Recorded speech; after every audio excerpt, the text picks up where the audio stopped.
The world is quiet about it. The world is calm about it. They are not talking about it. But Nnamdi Kanu has to be behind bars because he's a stumbling block to their Fulanization agenda of Nigeria.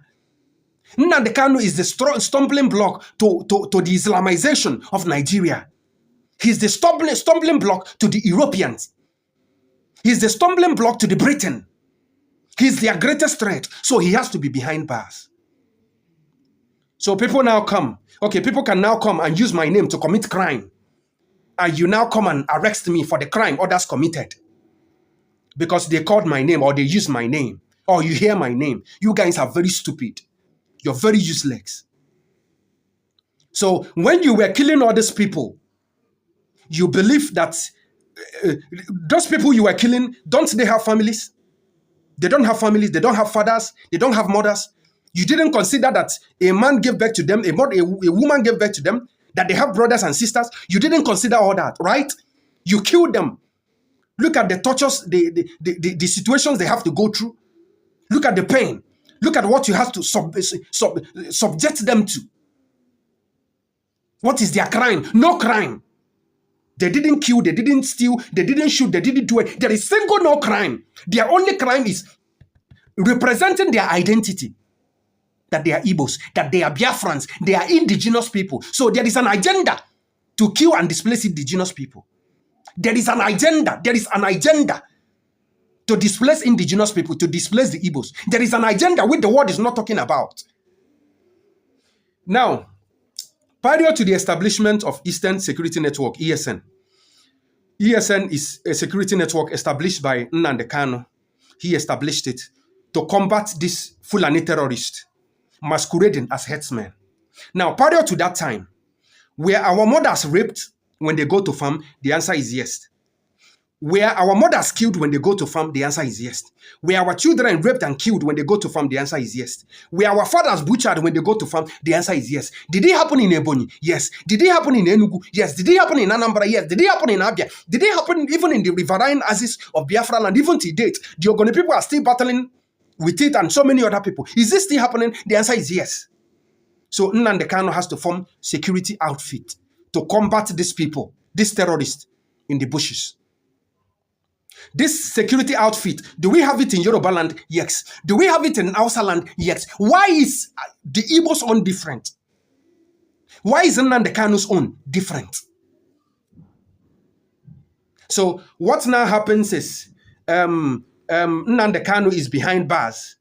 Whatever crime that happens, maybe kidnapping or stealing or whatever, when they catch them, or some of them, they even act. They represent people, they bring people up to say something, they give them money to say something, to say that they are ESN, they are IPOB, they are this, they are that. That is what was going on.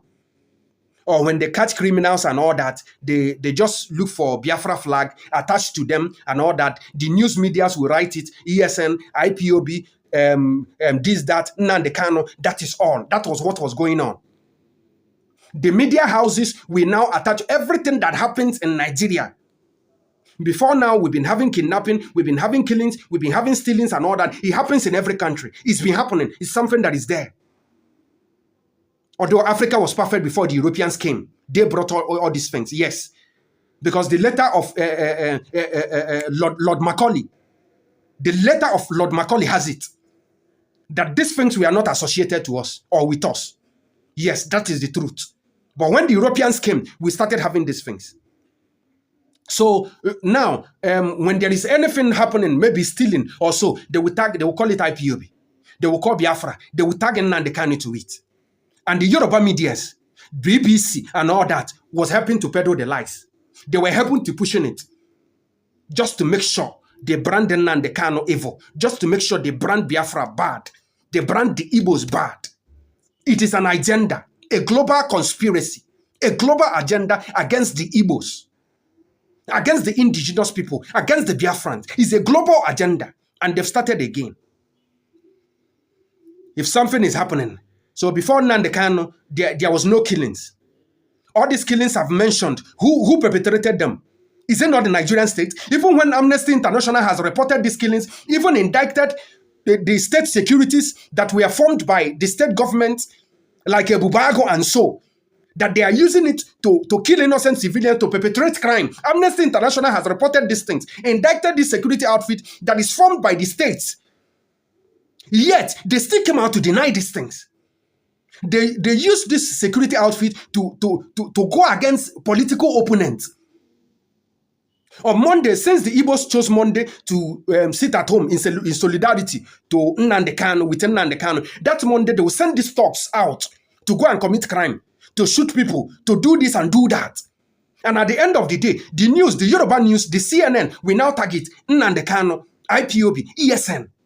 So these people were committing crime. The state government and the politicians and so were sending these people. The federal were sending these people. They will commit crime.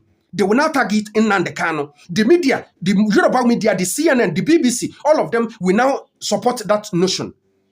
Push that narrative so that it will sink. Something is wrong with you people. You have started again. Nnamdi Kanu, this. We cannot hate Nnamdi Kanu. We cannot hate. And there is nothing. You don't know. You don't know.